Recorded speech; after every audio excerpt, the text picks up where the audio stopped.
हरे राम राम राम हरे हरे, हरे कृष्ण कृष्ण कृष्ण हरे हरे, हरे राम राम हरे हरे, हरे कृष्ण कृष्ण कृष्ण हरे हरे, हरे राम राम हरे हरे, हरे कृष्ण कृष्ण कृष्ण हरे हरे।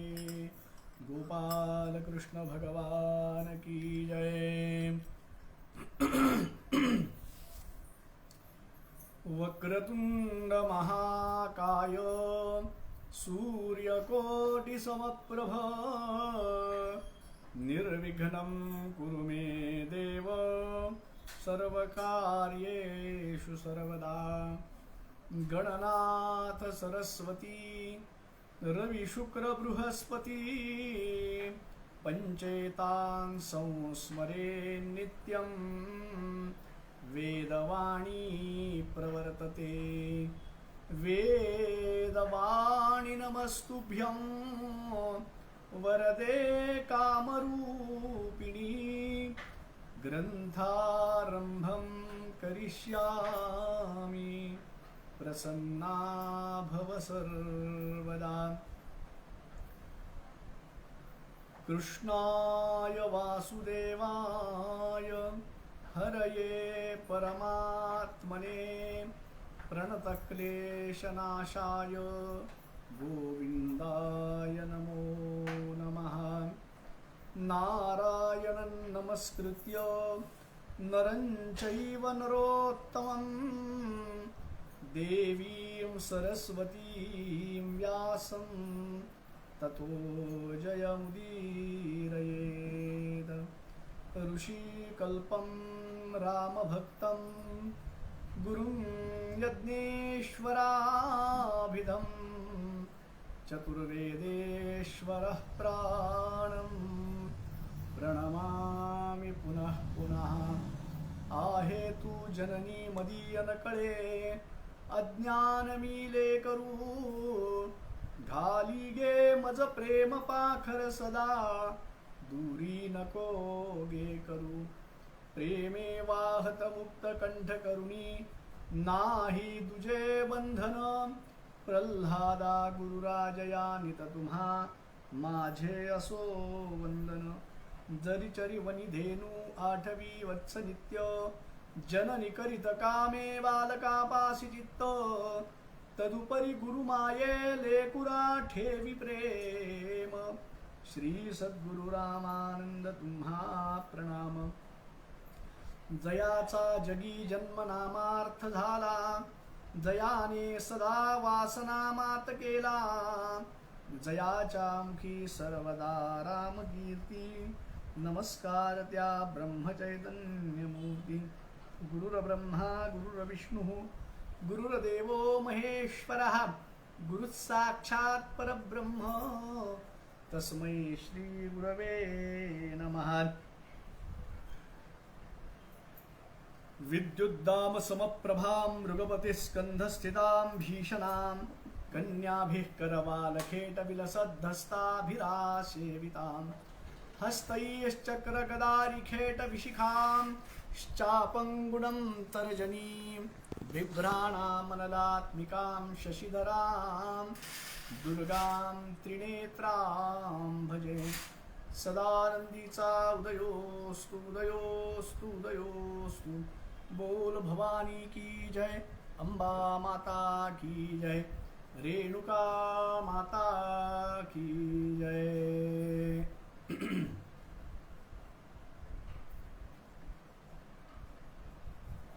आज श्रावण मासानिमित्त आपण देवी भागवत कथा महिनाभर आपण श्रवण करत आहोत। आज आपला 9वा दिवस। आजच्या सत्रामध्ये आपण काल पाहिलं होतं की व्यासांनी कशा प्रकारे जन्मेजयाला देवी भागवत कथा सांगण्यासाठी प्रयत्न केले, पितरांच्या उद्धारासाठी काय करावं हे सगळं सांगितलं। जन्मेजयाने व्यासांना काही प्रश्न विचारले. त्या प्रश्नांची उत्तरं देत असताना व्यास महर्षी पुढे सांगतात, जन्मेजयानं जे जे काही प्रश्न विचारले होते त्या सगळ्या प्रश्नांची उत्तरं व्यासांनी त्यांना सांगितलं की नारदांनी मला जे सगळे या प्रश्नांची उत्तरं दिलेली आहेत ते मी तुला सांगण्याचा महत्तम प्रयत्न करतो. जन्मेजय उवाच. जन्मेजयानं विचारलं की महाराज, खरोखरच मला आपण तर खरोखर अत्यंत विद्वान आहात, श्रेष्ठ वक्ता आहात. आपण हे प्रत्यक्ष सगळं पाहिलेले, अनुभवलेले आणि प्रत्यक्ष नारदांनी, ब्रह्मदेवांनी देखील आपणास सर्व काही सांगितलेले ते सगळं मला आपण सांगावं. व्यास उवाच. यत्वया च महाबाहो पुष्टोऽहं कुरु सुत्तम. तान् प्रश्नान् नारदः प्राह मया पृष्टो मुनीश्वरः. नारद उवाच. व्यासगिन्ते ब्रवीम्यद्य पुरायं संशयो मम. उत्पन्नो हृदयेत्यर्थं सन्देहासारपीडितः. गत्वाहं पितरस्थाने ब्राह्मणममितौजसम्. अपृच्छं यत्त्वया पृष्टं व्यासाद्य प्रश्नमुत्तमम्. शुकदेव म्हणतात, राजा, व्यासांनी सांगितलं तुझ्या समोर हे कुरुश्रेष्ठा, तुझ्या समोर जे सर्व काही प्रश्न आहेत आणि नारदांनी जे काही उत्तर दिले होते ते मी तुला सगळं सांगतो. व्यास महर्षी म्हणतात, मी तुला कसं सांगू की मी तुझ्यासारखाच संभ्रमित अवस्थेमध्ये पूर्वी होतो. माझ्या सुद्धा मनामध्ये अशाच प्रकारचा संभ्रम होता. काय करावं हे मला कळत नव्हतं, लक्षात येत नव्हतं.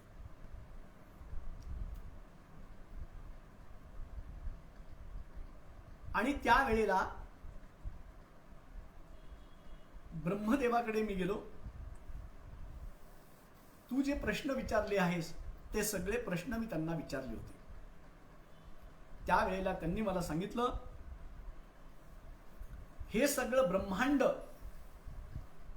त्यांना विचारलं मी की हे जे काही ब्रह्मांड आहे, ही जी पृथ्वी आहे, हे जे चराचर आहे, हे सगळं तुम्ही केलेलं आहे का? कारण सगळेजण म्हणतात की ब्रह्मदेव हा उत्पत्तीचा कारक आहे, शिव हा संहाराचा कारक आहे आणि महाविष्णू हे पालन करते आहेत. मग मला खरोखर सांगा की हे सगळं तुम्ही उत्पन्न केलेलं आहे का? का विष्णूंनी उत्पन्न केले, का शिवानी उत्पन्न केलेले? हे कुणाचं कर्तृत्व आहे, यात कुणाचं श्रेष्ठत्व आहे? मला हे सगळं सत्य कळालं पाहिजे. माझी इच्छा आहे जाणून घेण्याची. म्हणून मला विचारण्यामागचा उद्देश माझा असा आहे की मी उपासना करावी तर कुणाची करावी? सर्वश्रेष्ठाची उपासना मला करायची आहे. जो जगाचा नियंता आहे, जगाचा अधिपती आहे, त्याची उपासना मला करायची. मी कुणाची उपासना करावी? शिवाची करावी, विष्णूची करावी, का प्रत्यक्ष तुमची ब्रह्मदेवांची उपासना करावी? हे मला तुम्ही सांगा. मी फार संभ्रमित झालेलो आहे. संभ्रम अवस्था मला प्राप्त झालेली आहे. त्यावेळेला या मोह संसारातून मी जो अडकलेलो आहे, माझा संशय आपण दूर करावा अशी माझी विनंती आहे, प्रार्थना आहे. या सगळ्या ज्या शंका आहेत ना, या सगळ्या शंकेमुळे माझ्या चित्तामध्ये अत्यंत चंचलता प्राप्त झालेली. मी खूप चंचल झालेलो आहे. मला काही सुचत नाहीये, सुधरत नाहीये. काय करावं, कशावर विश्वास ठेवावा, काय करावं हे सुचत नाहीये मला. मग मला सांगा, मला यामुळं मला शांती मिळत नाहीये. सगळे तीर्थस्थान, देव किंवा व्रत, वैकल्य ह्या साधनांमध्ये मन कुठेही रमत नाहीये. मी जोपर्यंत हे सगळं परमतत्व जाणत नाही तोपर्यंत माझ्या मनामध्ये अशा प्रकारचा जो संशय आहे तो नष्टच होणार नाही. मी कुणाला भजावं, कुणाची आराधना करावी, कुणाची उपासना करावी हे आपण मला व्यवस्थित रीतीने सांगितलं पाहिजे. कुणाचं स्मरण करावं, कुणापाशी जावं, कुठल्या देवतेचं स्तवन करावं. जो सर्वेश्वर आहे पण माझ्या मनामध्ये संभ्रमच असल्यामुळं मला यातून तुम्ही मला या प्रश्नातून बाहेर काढावं अशी मी प्रार्थना करतो, आपणास विनंती करतो. त्यावेळेला ब्रह्मदेवाने सांगितलं, हे व्यास महर्षे, नारदांनी ज्या वेळेला विचारले त्यावेळेला ब्रह्मदेव सांगतात, हे पुत्रा, तू विचारलेला प्रश्न फार अवघड आहे. मलाही एक दिवस हा संशयच होता. आता पहा, ब्रह्मदेवाला सुद्धा संशय होता, आता आपल्यासारख्या सामान्य माणसाची काय गत आहे. मी सुद्धा फार संभ्रम अवस्थेमध्ये होतो. मीच नव्हे तर या प्रश्नाचं उत्तर प्रत्यक्ष विष्णू सुद्धा देऊ शकेल का नाही याची शाश्वती मला नाहीये. पण मी तुला एक गोष्ट सांगतो,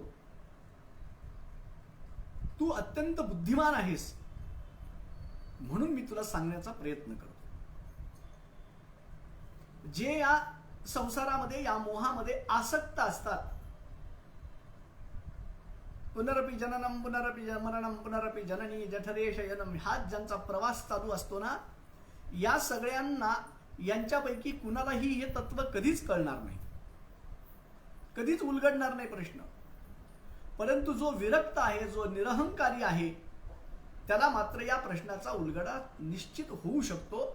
हे मी तुला अगदी निक्षुण सांगतो. एकदा पूर्वी मला जो प्रश्न पडला, आता मी संभ्रमामध्ये होतो, याचं मी तुला उदाहरण सांगतो. कल्पांताच्या वेळेला, ज्या वेळेला कल्प संपत होता, कल्पांताच्या वेळेला माझ्या सुद्धा मनामध्ये असाच प्रश्न आला.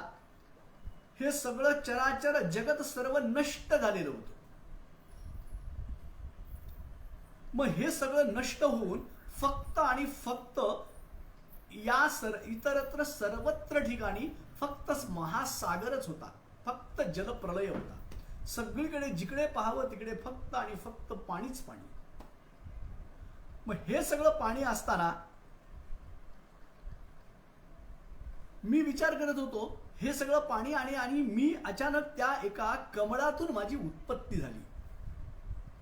मी पाहिलं की काहीच दिसत नाहीये, सूर्य नाही, चंद्र नाही, पृथ्वी नाही, आकाश नाही, वायू नाही, अग्नी नाही, कुणीच नाही.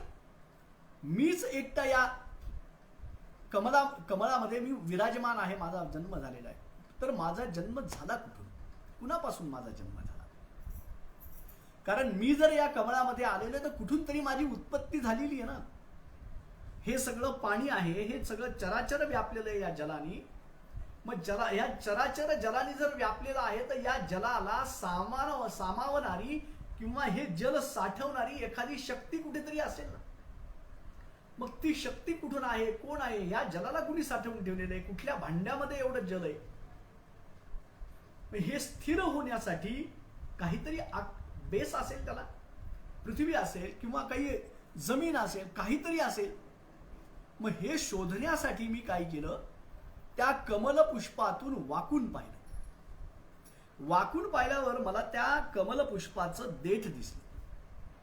मला निश्चित वाटलं की या देठाच्या साहाय्यानं जर मी गेलो तर निश्चितच मला या ठिकाणी काय कुठे आहे, किती लांब पृथ्वी आहे, माझी उत्पत्ती कुठून झाली हे निश्चित मला समजेल. म्हणून मी काय केलं, त्या देठाला धरून धरून धरून धरून खाली खाली खाली खाली चालत गेलो. 1000 वर्षपर्यंत मी खाली चालत गेलो, पण मला कुठेही काहीही ठाव ठिकाणा लागणार नाही. फक्त जिकडे तिकडे पाणीच पाणी.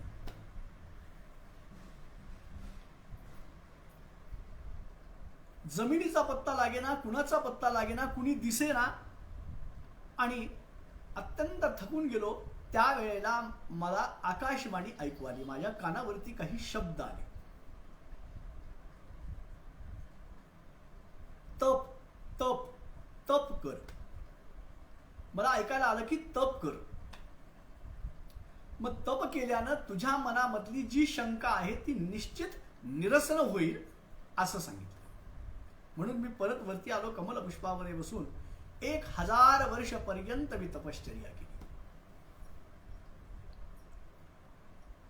आणि तप करत असताना पुन्हा मला एक आकाशवाणी ऐकायला आली. आणि ती आकाशवाणी म्हणजे अशी होती की उत्पन्न कर, उत्पन्न कर, उत्पन्न कर. आता मला सांगा की मी उत्पन्न कर हे शब्द मला अत्यंत संभ्रमात पाडणारे होते. मी काय करावं, उत्पन्न करावं म्हणजे काय करावं. उत्पन्न करण्यासाठी काहीतरी साधन पाहिजे एखादं, तरच उत्पन्न होऊ शकतं. नुसतं उत्पन्न कसं होईल. मग हेच उत्पन्न करण्यासाठी आता काय केलं पाहिजे. मी अतिशय संभ्रमात पडलो. आणि हा विचार करत असताना 2 महाभयंकर अशा प्रकारचे राक्षस माझ्याजवळ येऊन ठेपले. माझ्यासोबत युद्ध करण्याच्या तयारीत होते हे मला लक्षात आलं. त्यावेळेला मी पुन्हा त्या कमळाच्या देठाचा आसरा घेतला आणि परत खाली खाली खाली खाली खाली चालत गेलो. बरेच वर्ष गेल्यानंतर, हजारो वर्ष परत मी खाली गेलो. आणि खाली गेल्यानंतर ज्या वेळेला मी कुठे मला वाटलंच होतं की ह्या कमळाचं जे कमळातून माझी उत्पत्ती झालेली आहे, या कमळाचं देठ जिथे संपेल तिथे निश्चित चिखल असेल, पृथ्वी असेल, माती असेल, काहीतरी असेल. म्हणून मी परत शोधत शोधत शोधत शोधत गेलो. तर त्या वेळेला अत्यंत तेजस्वी असा एक पुरुष मला दिसला, ज्याचे हजारो हात आहेत, हजारो डोळे आहेत, हजारो शिर आहेत. सहस्रशीर्षा पुरुषः सहस्राक्ष सहस्रपाद सभूमिं विश्वतो वृत्वा अत्यतिष्ठत् दशांगुलम. अत्यंत तेजस्वी ढगांच्या आकाराचा देह, सुंदर अशा प्रकारचा पितांबर धारण केलेला आहे. सशंख चक्रम सकिरीट कुंडलम. हातामध्ये शंख चक्र गदा पद्म धारण केलेले आहेत. गळ्यामध्ये वनमाला आहेत. नमामि विष्णुं शिरसा चतुर्भुजम. अशा या दिव्य पुरुषाला पाहून मी साष्टांग नमस्कार केला.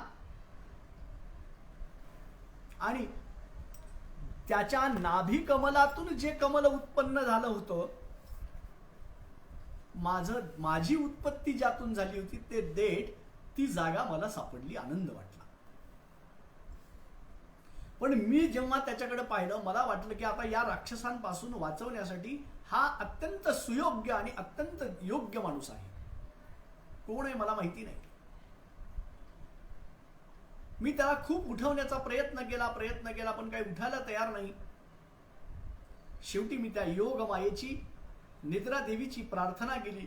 आणि त्यावेळेला ती योगमाया त्याच्या शरीरातून जशी बाहेर निघाली तसा तो पुरुष उत्तिष्ठ झाला, जागृत झाला.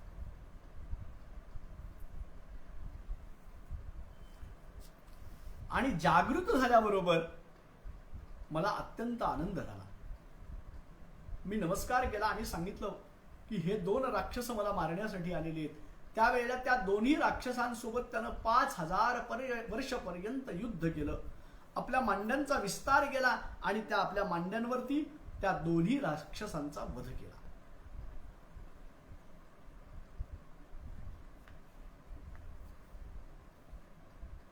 जसा त्यानं वध केला त्या क्षणाला भगवान महादेव रुद्र त्या ठिकाणी आले. त्या ठिकाणी आल्यानंतर आम्ही 3 जण एकत्रित जमलो. आणि त्या वेळेला त्या भगवतीची ज्या आराधना केली होती ती भगवती आकाशामध्ये येऊन उभी राहिली. आणि तिनं आम्हाला सांगितलं, तुम्हाला जे कार्य दिलेले ते कार्य तुम्ही आता करायला लागा. सृष्टीची उत्पत्ती करा, सृष्टीचं परिपालन करा आणि संहार करा. हे तिघांकडे मी 3 कार्य सोपवलेली आहेत.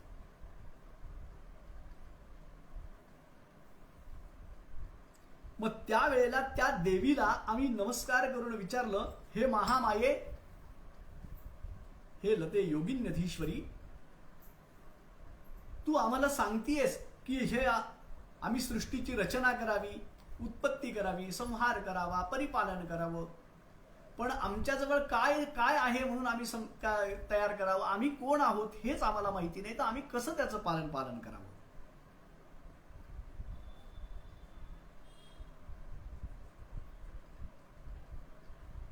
पंचतन मात्राचे जे इंद्रिय आहेत यापैकी आमच्याकडे काहीच नाहीये, कुठले पंचमहाभूते नाहीत.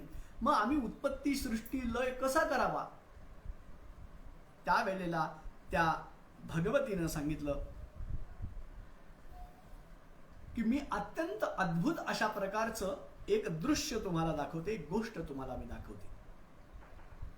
आम्ही तिघांनी फक्त आणि फक्त माना डोलवल्या. ठीक आहे, तू सांगतेस तसं आम्ही ऐकायला तयार आहोत.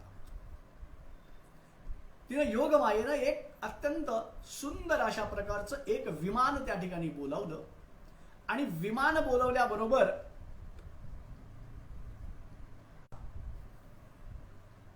आम्ही काहीही न बोलता त्या विमानामध्ये बसलो. आम्ही व्यवस्थित बसलो आहोत असं तिनं पाहिल्याबरोबर तिनं मनोमय वेगानं ते विमानाचं उड्डाण केलं, लँडिंग केलं. विमान चालू झालं. विमान चालता चालता चालता ब्रह्मदेव आपलं कथन पुढे चालूच ठेवतायत, चालत आहेत, सांगतायत. मनोमय वेगानं ते विमान चालत असताना क्षणार्धात एका नवीन ठिकाणी आम्ही येऊन थांबलो. त्या ठिकाणी आम्ही पाहिलं की अत्यंत प्रलय ज्वाळा, कशाचाही मागमूस नव्हता. आम्हाला अत्यंत नवल वाटलं की त्या ठिकाणी फळांनी लगडलेल्या अत्यंत सुंदर असे बगीचे आहेत. त्या झाडांवर कोकिळा गात आहेत. जमीन, पर्वत, बाग वगैरे अतिशय मनोहर होत्या. नद्या, विहिरी, तलाव, मनुष्य, पुरुष, स्त्रिया हे सगळे त्या ठिकाणी होते. अत्यंत सुंदर अशा प्रकारच्या यज्ञशाळा होत्या. मोठे मोठे गोपुर होते. सुंदर अशा प्रकारचे चकचकीत रस्ते होते, घरे होते. अत्यंत लोक समाधानी होते, भगवंताची उपासना करत होते, कोणी यज्ञ करत होते, कोणी भोजन करत होते. आणि हे सगळं पाहत असताना आम्ही ज्या ठिकाणी उतरलो आमच्या लक्षात आलं की अरे हा तर स्वर्ग आहे, आपण इथे कसं काय आलो? आणि स्वर्ग आहे म्हटल्याबरोबर अत्यंत आनंद झाला. वा वा वा वा, आपण स्वर्गामध्ये आलो. पण स्वर्गात आल्याबरोबर आमच्या डोक्यामध्ये जो प्रश्न होता, जिथून आम्ही निघालो तिथे तर सगळा प्रलय होता, मग इथे आलो तो स्वर्ग आहे.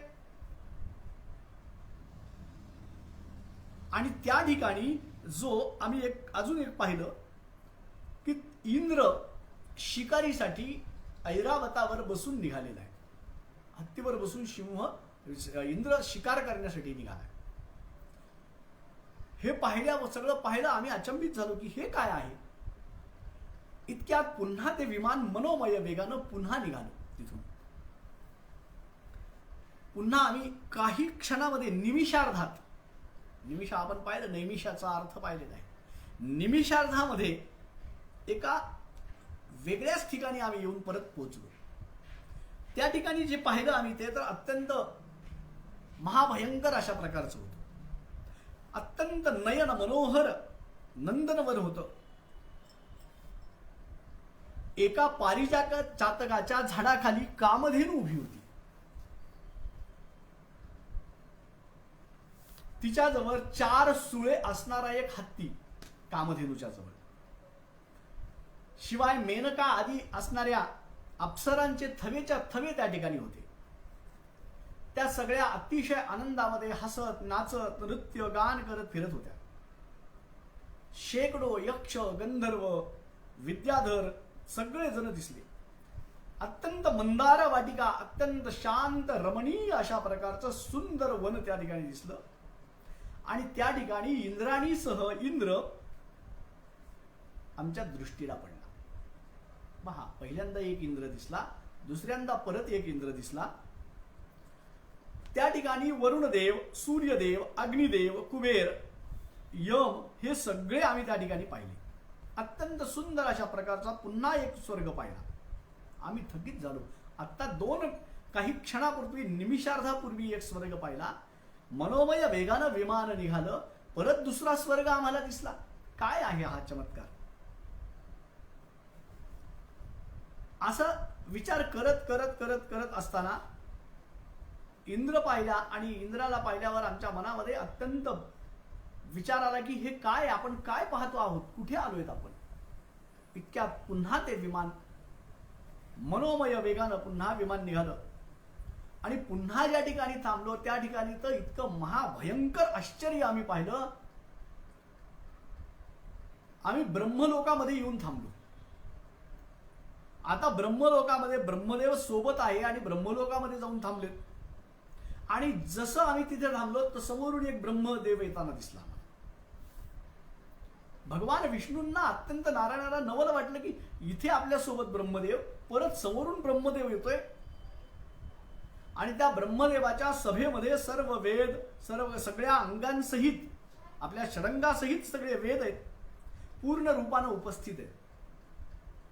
समुद्र, नद्या, पर्वत, नाग, सर्प हे सगळे जण त्या ठिकाणी होते.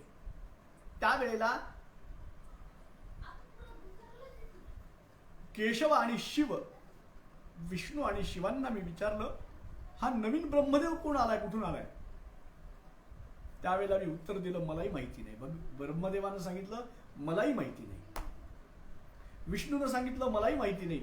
शिवानी सांगितलं मलाही माहिती नाही. आता तर मला संभ्रम पडलाय की मीच कोण आहे हे मला कळेना. इतक्यात पुन्हा ते विमान मनोमय वेगानं निघालं आणि यक्षगणांनी भरलेल्या एका रम्य कैलास पर्वतावरती विमान येऊन थांबलं. कैलासावर जेव्हा विमान थांबलं त्या ठिकाणचं मनोहर अशा सुंदर अशा प्रकारच्या बागा, त्यामध्ये पोपट कोकिळा कूजन करतायत, वीणा वगैरे सुंदर वाद्य वाजतात, मंगलमय वाद्य वाजतायत, कल्याणकारक अशा सुखदायक असणारा तो कैलास. एवढ्यात मधून एका बैलावर विराजमान असणारा 5 तोंडाचा, मस्तकावर अर्धचंद्र धारण केलेला, शिरावरती गंगा विराजमान असणारा शिव येताना पाहिला. आणि ज्या वेळेला त्या शिवाच्या अंगावरती वाघाचं वस्त्र धारण केलेलं, अंगावरती हत्तीचं कातडं घेतलेलं,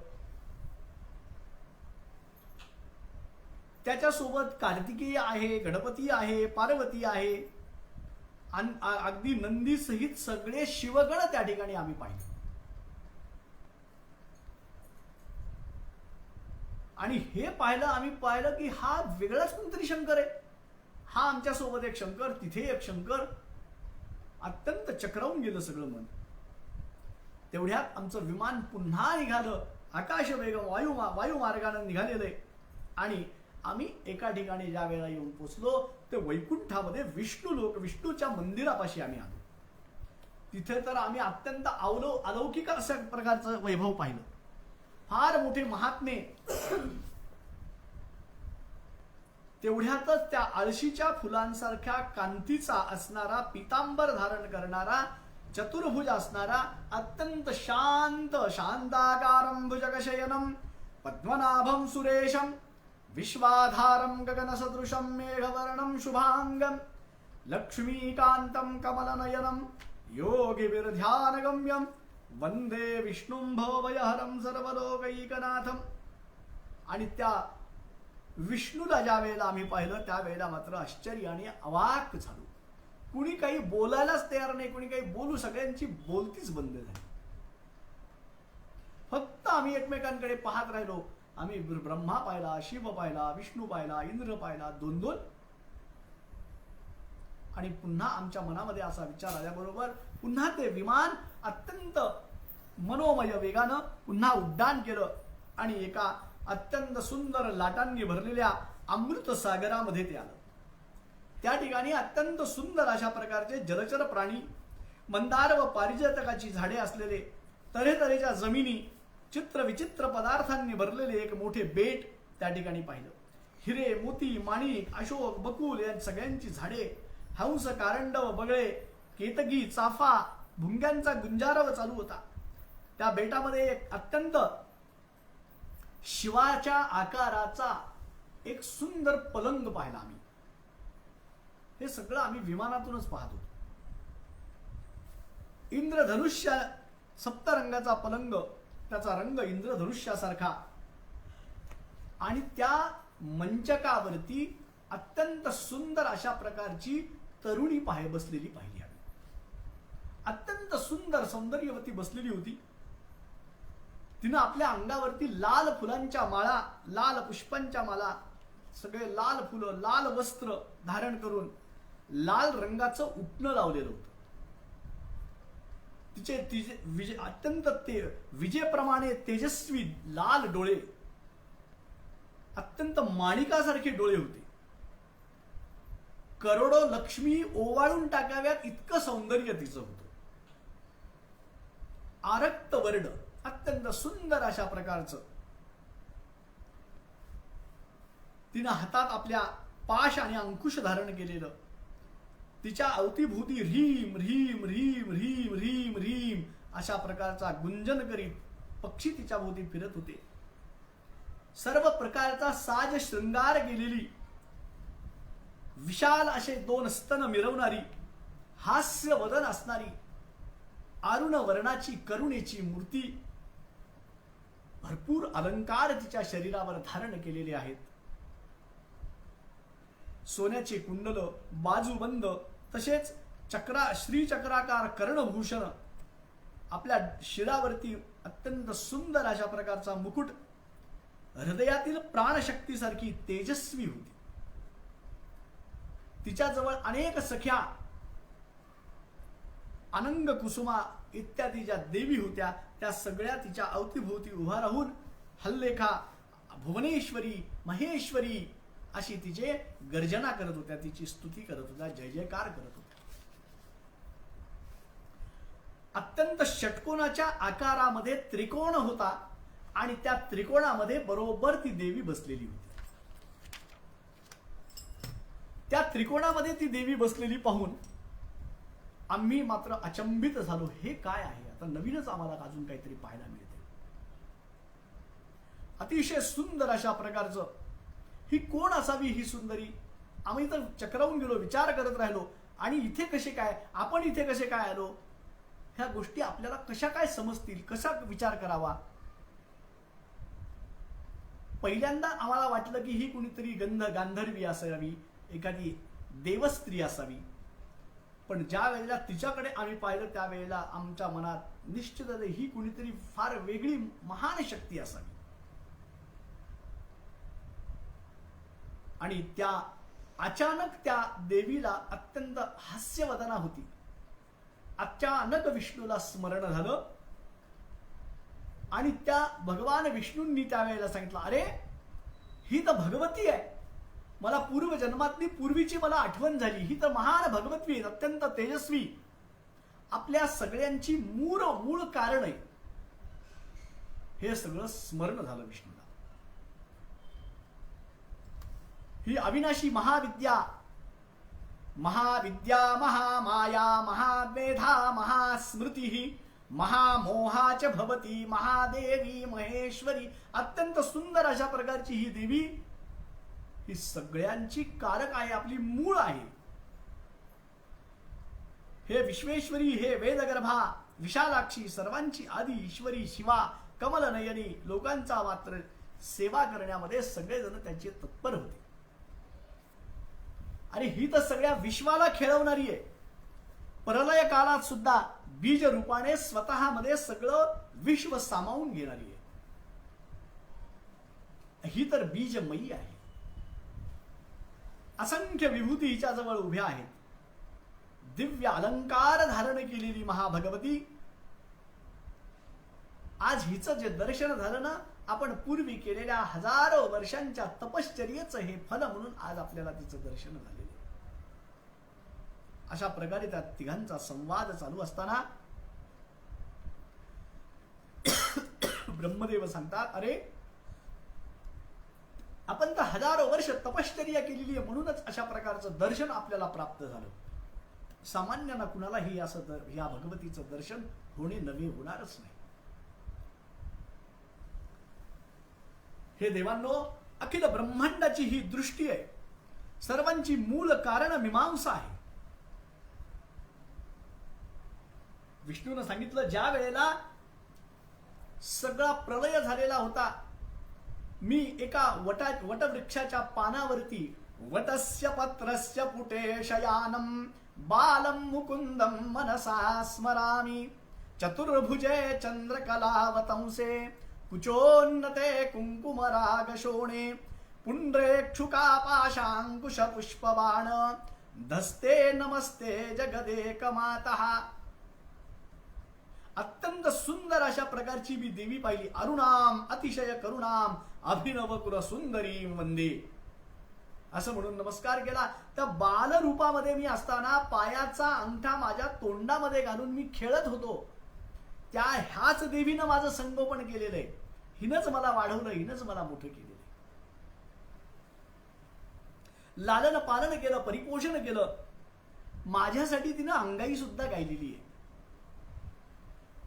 अरे ही तर आपल्या सगळ्यांची माता आहे, आई आहे. मी जे पाहिलेले, जे अनुभवलेले त्या माझ्या ज्ञानातून मी तुम्हाला सांगतोय की हेच सत्य आहे, त्रिवार सत्य. ही आपली सगळ्यांची जननी आई आहे. आणि असं त्या वेळेला म्हटलात. त्यावेळेला ब्रह्मदेव सांगतात. पुन्हा विष्णू इतकं ऐकून विष्णू परत बोलायला लागले. ब्रह्मदेवाने सांगितलं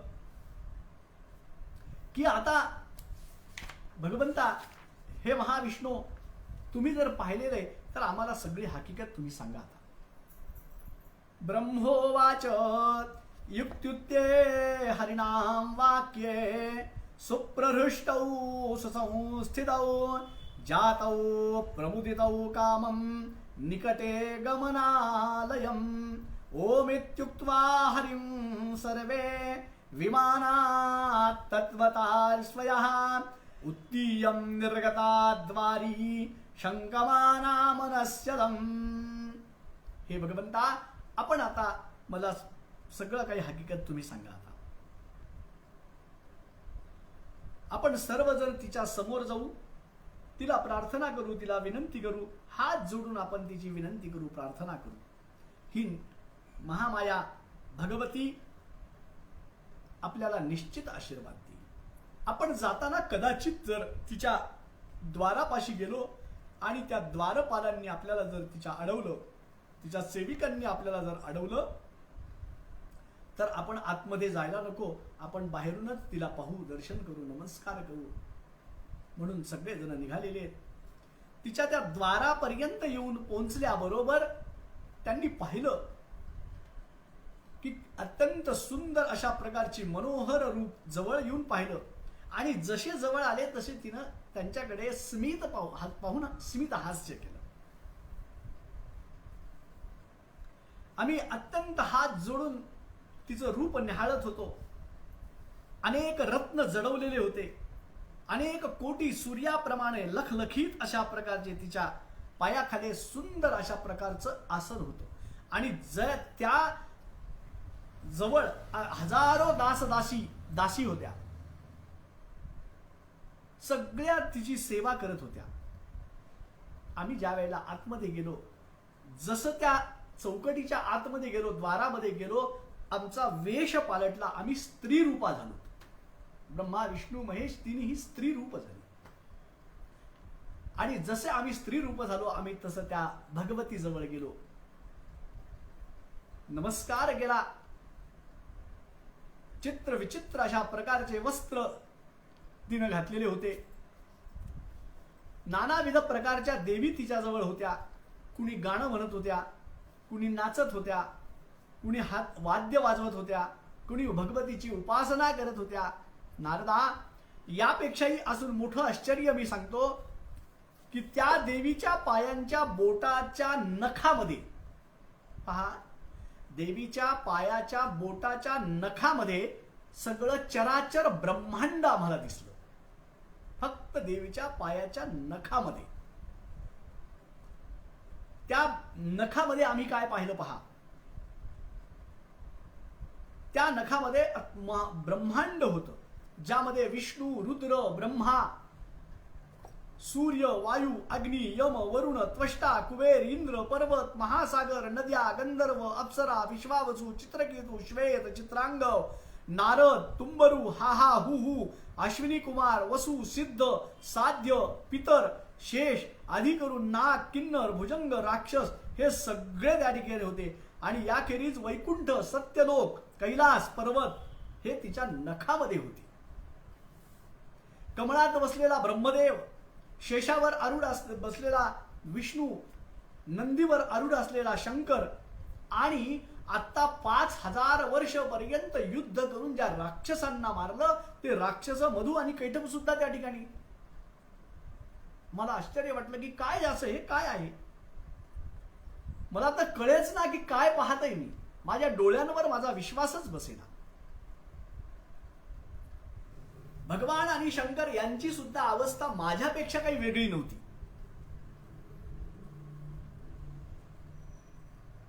मात्र आमच्या अंतःकरणामध्ये प्रकाश पडला आणि आमच्या लक्षात आले की ही विश्वाला जन्म देणारी आई आहे.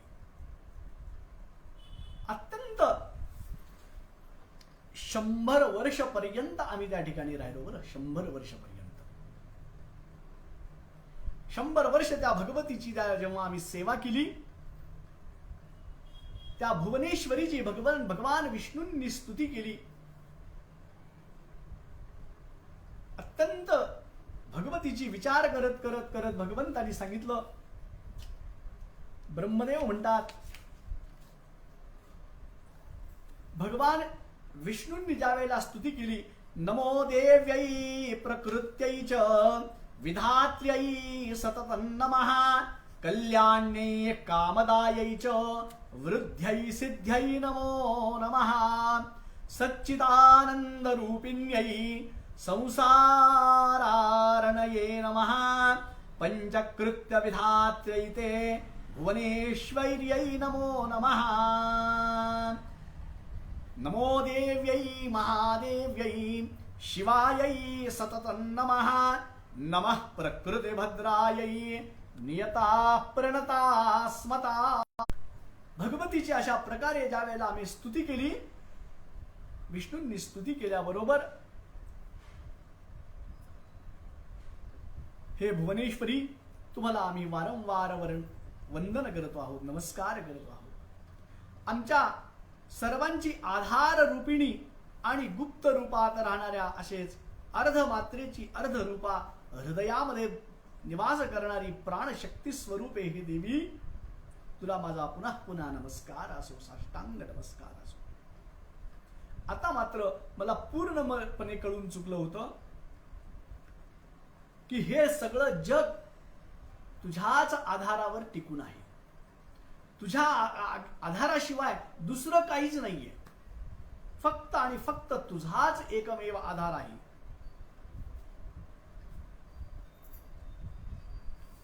या सत आणि असत जगाचा विस्तार तूच करतेस, नव्हे तर आमच्याकडनं तू करवून घेतेस. 16 तत्वांचं स्वरूप स्वतःच तू घेतेस. लोकही तूच वसवतेस. सगळं जग उत्पन्न तूच करतेस.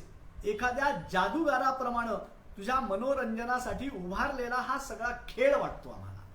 हे सगळं विश्व म्हणजे फक्त आणि फक्त केवळ तुझ्या खेळ वाटतो. की जसं एखादा लहान मुलगा बालवयामध्ये एखादा खेळभांडीचा खेळ खेळतो आणि कंटाळा आला की ते मोडून टाकून देतो, तसंच आम्हाला वाटतं की ज्या दिवशी तुला कंटाळा येतो, तुला वाटतं की आता पुरे, त्यावेळेला हा संसार नष्ट करून सर्व जलमय करतेस, प्रलय करतेस आणि पुन्हा तूच त्याची उत्पत्ती करतेस.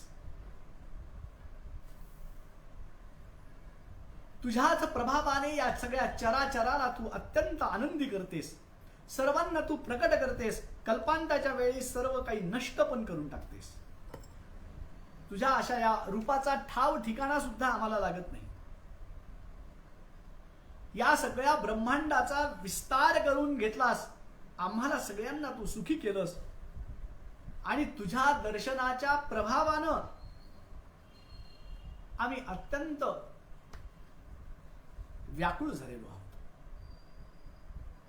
आमच्या आम्हाला जे वाटायचं की आम्ही हे सगळं काही केलेलं आहे, हे सगळं 100% चुकीचं होतं. आम्ही येताना जे पाहिलं, ब्रह्मदेव पाहिला, दुसरा ब्रह्मदेव पाहिला, इंद्र पाहिला, विष्णू पाहिला, शंकर पाहिला, फक्त आम्ही एकदा आम्हाला दाखवलास, पण आम्हाला लक्षात आता आलं की असे कितीतरी ब्रह्मदेव असतील, कितीतरी विष्णू असतील, कितीतरी शंकर असतील, कितीतरी ब्रह्मांड असतील,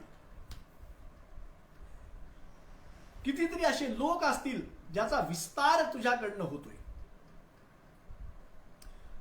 तुझं अनंत रूप कुणीही जाणू शकत नाही. ना ब्रह्मा, ना विष्णू, ना शिव, ना शंकर, ना इंद्र, ना कुठलीही देवता तुझं रूप जाणू शकत नाही. अनंत रूप आहेस तू.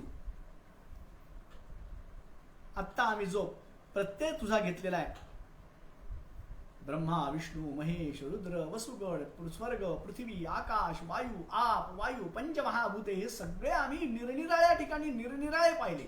वेगवेगळ्या ठिकाणी वेगवेगळे आम्ही सगळे हे पाहिले. या सगळ्यांचं काय आम्हाला विचार करू शकत नाही, इतकी महान अशी अवस्था आमची झाली होती.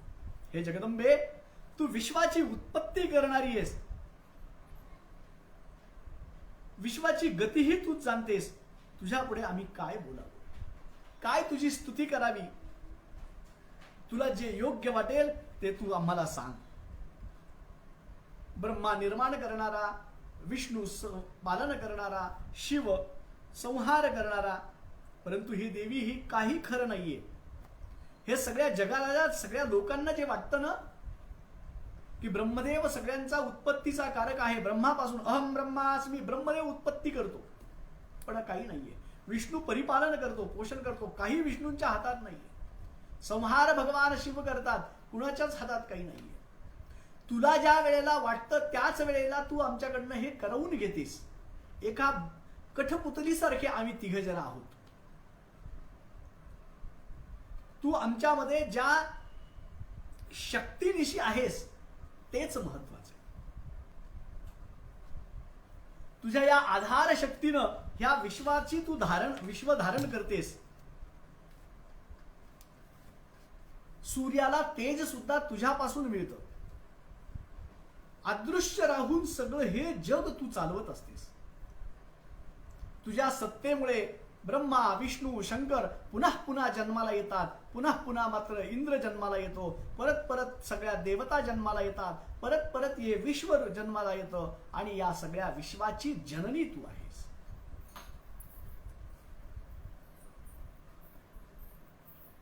सनातन प्रकृती आहेस.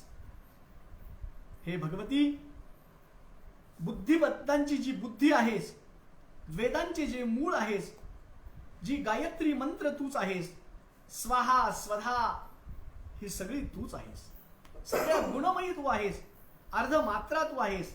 अर्धमात्रा स्थिता नित्या यानुच्चार्या विशेषतः त्वमेव संध्या सावित्री त्वं देवी जननी प्रिया. अशा प्रकारची सगळे तू आहेस. हे सर्व विश्व चराचर तूच आहेस. या विश्वरूपी नाटकाचा सुरुवातही तूच करतेस, अंतही तूच करतेस. म्हणून हे भ्रमरूपी महासमुद्रातून बाहेर काढणारी केवळ तूच आहेस. म्हणूनच हे अंबिके, तुला मी सदोदित शरण आहे. हा सगळा काळ खोटा आहे, सगळं खोटं आहे. फक्त तू एकमेव जग सत्य आहेस. सत्यस्य सत्यम धृत सत्य नेत्रम सत्यात्मकम त्वाम शरणम प्रपन्नाः. एकमेव सत्य तू आहेस. सर्वार्थदायिनी शिवे मला तू खरखुर ज्ञान दे. त्यावेळेला भगवतीनं, ब्रह्मदेव पुढे सांगतात की भगवतीनं जे सांगायला सुरुवात केली ते पाहून अत्यंत आनंद वाटला. ब्रह्मोवाच इत्युक्त्वा विरते विष्णो देवदेवे जनार्दने उवाच शंकर शर्वः प्राणतः पुरतः स्थितः. शिव उवाच यदि हरिस्तव देवी भवावद्य स्तदनु पद्मज एव तदोद्भवः. किमहमत्र तवापि न सद्गुणः सकललोकविधौ चतुरा शिवे. हे देवी, विष्णू ब्रह्मदेव हे दोघे जरी तुझ्यापासून जन्मले असले, ब्रह्मदेवानं आणि विष्णूनं भगवतीची स्तुती केली. इतक्यात भगवान रुद्र सुद्धा पुढे झाले. भगवान रुद्रांनी सुद्धा भगवतीची स्तुती केली. हे देवी, विष्णू आणि ब्रह्मा हे दोघे जणी जरी तुझ्या उदरी जन्माला असले तुझ्यामुळेच जन्माला आले असले तरी मी सुद्धा तुझ्यापासूनच उत्पन्न झालेलो आहे. सर्व ज्ञानेंद्रिय, कर्मेंद्रिय, मन, बुद्धी, चित्त, अहंकार हे सगळे तुझेच रूप आहेत. विधी हरहरांनी रचिलेले जे आहे हे सगळी वस्तुस्थिती नसून हे भास आहे. हे सगळं तूच केलेलेस. हे भगवती, तुझ्या संयोगानेच हे सगळं जग उत्पन्न होतं. ब्रह्मा, विष्णू, शंकर याच्या कल्पनेतून निर्माण झालेले हे जग आणि त्याचा नानाविध प्राण्यांच्या चाललेल्या क्रीडा ह्या सगळा तुझा विलास आहे. तू अत्यंत दयाळू आहेस. तमोगुणी ब्रह्मा, रजोगुणी सत्वगुणी विष्णू, रजोगुणी रुद्र या सगळ्यांना परिपूर्ण तूच आहेस. नाही, जर तू परिपूर्ण नसतीस तर एक राजा, एक मंत्री, एक भिकारी, एक श्रीमंत, एक गरीब हे असं तसं झालं असतं. ह्या सगळ्यांची मूळ कारण तू आहेस. हे प्रत्येक परस्पर विरोधी वाटणारे असे जे गुण आहेत या गुणांचं मूळ कारण तू आहेस. ब्रह्मदेव ज्याला जगाच्या उत्पत्तीसाठी तू उत्पन्न केलेलेस. आम्ही विमानातून जात असताना निरनिराळी भुवने पाहिली. या सगळ्यांमध्ये आम्ही तर फक्त काही थोड्या वेळासाठी आम्ही फिरलो तर इतकं दिसलं. अजून किती आहे हे आम्हालाही माहिती नाही. हे सुलोचने, आम्ही या ठिकाणी येऊन स्त्रीरूप जरी झालं असलो तर तुझ्या सेवेचं भाग्य आम्हाला प्राप्त झालं. यामध्ये जो आम्हाला आनंद आहे ना, हे पुरुष होण्यात सुद्धा आनंद नाही. तुझ्या चरण सेवेमध्ये आम्हाला स्त्रीरूप जरी प्राप्त झालं तरी आम्हाला आनंद आहे. माते, तुझ्या चरण कमलांची पूजा ऋषी मुनी तपश्चर्येत मग्न होतात. तपोबल लाभून सुद्धा त्यांना जे प्राप्त होत नाही ते तुझ्या कृपेने आम्हाला या ठिकाणी प्राप्त झालेलं आहे. हे आई, तुझ्या नित्य तुझ्या स्वरूपाचं ज्ञान जे आहे हे वेदांना सुद्धा प्राप्त झाले. नेती नेती वेदांनी कितीही वेळेला स्तुती केली तरी त्यांना जमली नाही.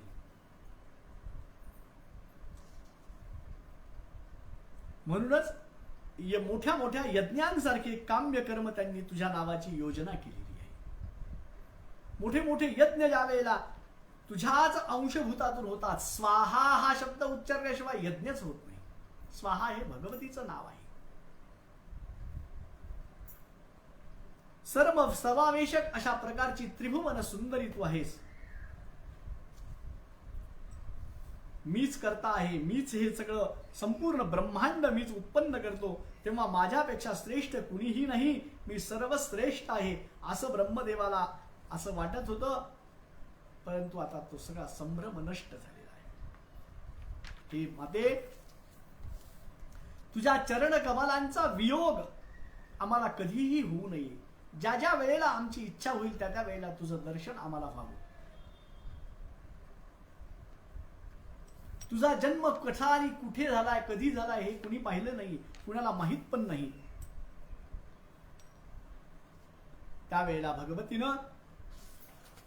भगवतीची स्तुती केल्यानंतर भगवतीनं सांगायला सुरुवात केली. ब्रह्मदेव म्हणतात, इति पृष्ट्वा मया देवी विनयावनतेन च वाच वचनं श्लक्ष्ण माद्या भगवती हि सा.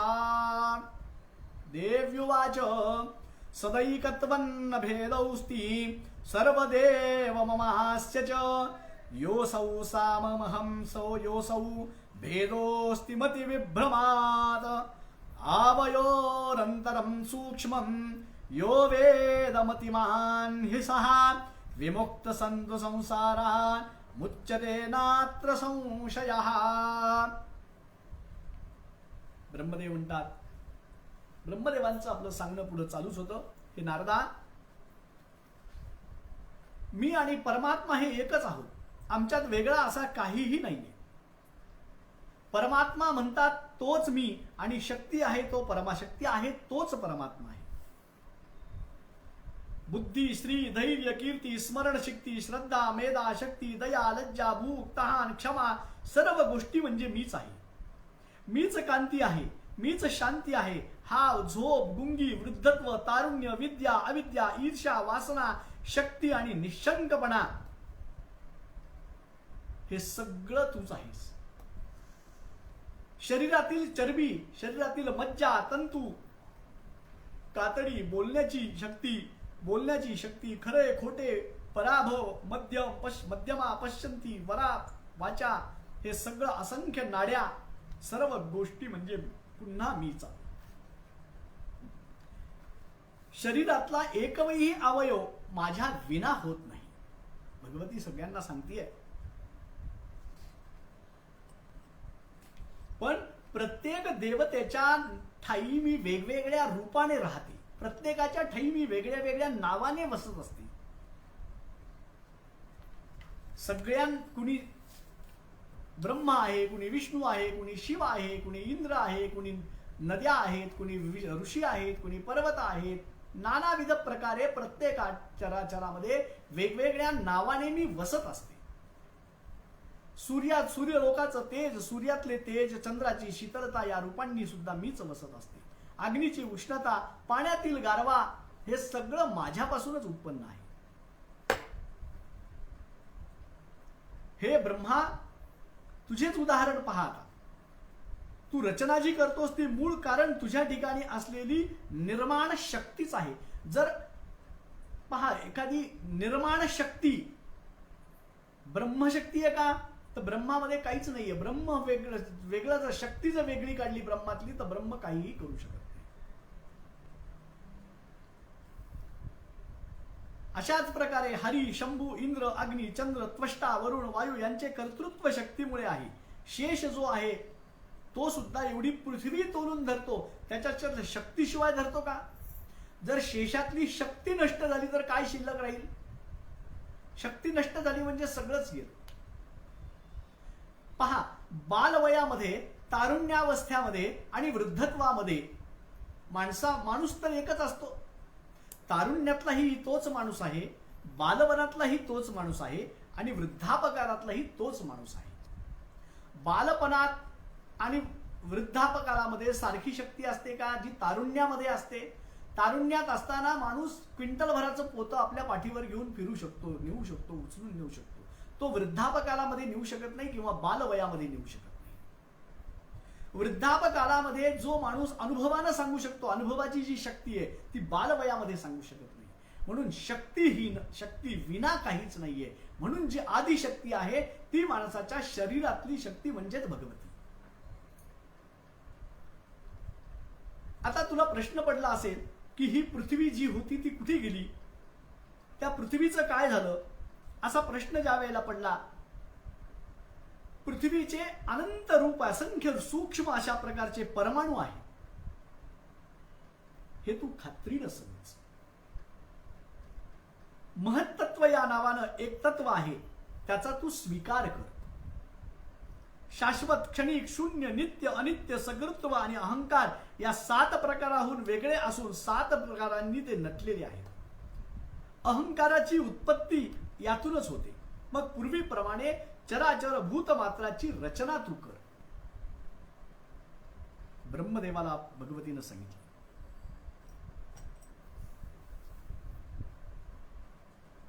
त्यावेळेला भगवतीनं सगळ्यांना सांगितलं, आता तुम्ही या ठिकाणावरून जा आणि तुमच्यावर जी कार्य सोपवलेलं आहे ना ते कार्य तुम्ही आता करा.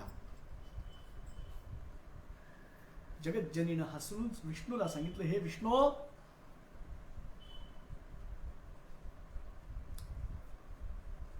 ब्रह्मदेवाला ज्या वेळेला भगवती सांगत होती की आता तू सृष्टीची रचना कर, आणि ब्रह्मदेवाला एक स्त्री ब्रह्मदेवाकडे सोपवली जिचं नाव होतं सरस्वती, जिच्या हातामध्ये वीणा धारण केलेला आहे, अत्यंत श्वेत शुभ्र वर्णाचे वस्त्र परिधान केलेले आहेत, अत्यंत सुंदर अशा प्रकारची देवी ब्रह्मदेवाला सोपवली आणि त्याला सांगितलं की आता ही तुझा आनंद आहे, ही तुझी शक्ती आहे, हिच्यापासून सगळं काही उत्पन्न तुला करायचं आहे.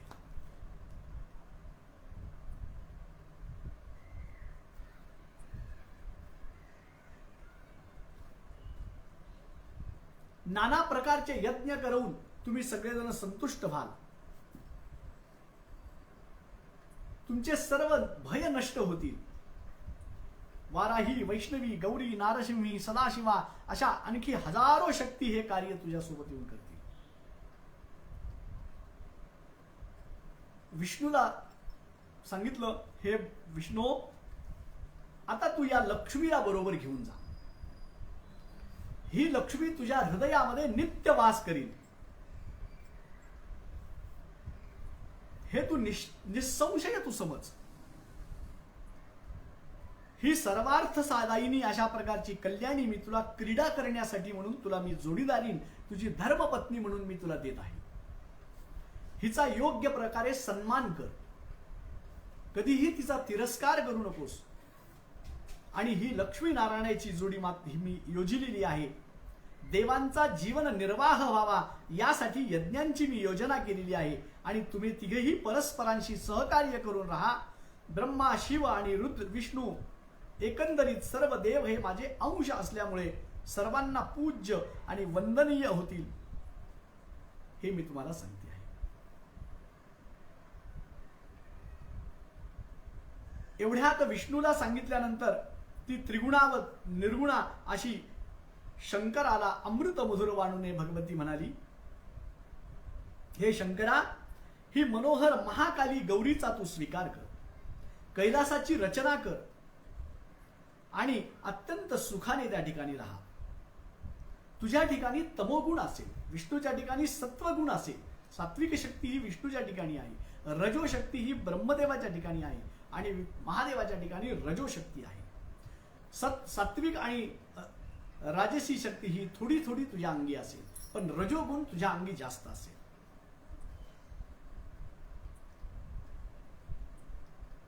याचं मुख्य कार्य आहे या सगळ्या असुरांचा विनाश करणे. तप करण्यासाठी रजोगुण व परमात्म चिंतनासाठी शांत स्वरूप असा सत्वगुणांचा तू स्वीकार कर. हे निष्पापा, तुम्ही तिघे मिळून निर्मिती, पालन आणि संहार या गोष्टी करत राहा. या व्यतिरिक्त जगामध्ये, जीवनामध्ये काहीच असणार नाही. आणि हे जे सगळं दिसेल हे त्रिगुणात्मक दिसेल. महत्त्व, अहंकार, शब्दाधिक गुण हे सर्व कार्यरूपाने निरंतर कार्य करत असतात. परतत्वापासून उद्भवणारा अहंकार, अहम ब्रह्मास्मी, हे मूळ कारण आहे. म्हणजेच हे मी शिवा त्रिगुणात्मक अहंकारांनी युक्त माझे कार्य तू करत राहा.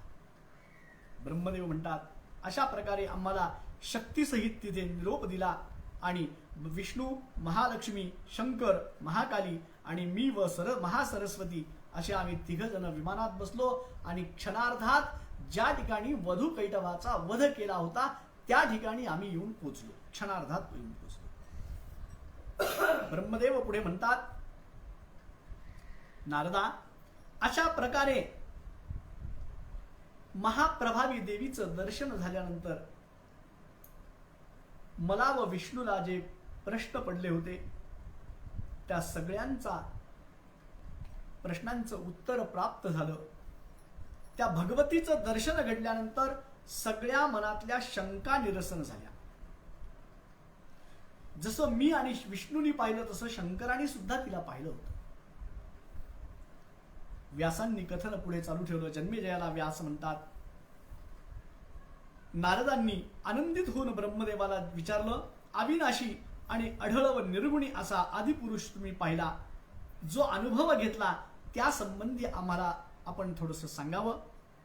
त्यावेळेला ब्रह्मदेव म्हणतात, उद्याच्या सत्रामध्ये हे तुला मी सगळं सांगेन. उद्याच्या सत्रामध्ये तुला ब्रह्मदेवानं नारदाला केलेलं विवेचन, तिन्ही गुणांच्या लक्षणांचं वर्णन, त्यानंतर त्रिगुणांच्या कार्याचे आणखी स्पष्टीकरण, उतथ्य नावाच्या ब्राह्मण पुत्राची जन्मकथा, उतथ्यावर देवी कशा प्रकारे प्रसन्न होते आणि भगवती त्याला वर कशी देते, आणि जन्मेजयाला व्यासांचा उपदेश, इथपर्यंतची कथा उद्याच्या सत्रामध्ये आपण पाहणार आहोत. झालेली वाङ्मय पुष्पसेवा भगवतीच्या चरणी समर्पित करून माझ्या वाणीला याच ठिकाणी मी विराम देतो. गोपाल कृष्ण भगवान की जय। सदानंदीचा उदयोस्तु बोल भवानी की जय। अंबा माता की जय। रेणुका माता की जय। हरे राम राम राम हरे हरे, हरे कृष्ण कृष्ण कृष्ण हरे हरे, हरे राम राम हरे हरे, हरे कृष्ण कृष्ण कृष्ण हरे हरे, हरे राम राम हरे हरे, हरे कृष्ण कृष्ण कृष्ण हरे हरे। गोपाल कृष्ण भगवान की जय। हरये नमः, हरये नमः, हरये नमः। अनंत कोटि ब्रह्मांड नायक राजाधिराज सच्चिदानंद सद्गुरु श्री ब्रह्म चैतन्य रामानंद प्रह्लाद यज्ञेश्वर महाराज की जय। जय जय रघुवीर समर्थ चतुर्वेदेश्वर भगवान की जय। सदानंदीचा उदयोस्तु उदयोस्तु उदयोस्तु बोल भवानी की जय। अंबा माता की जय। रेणुका माता की जय।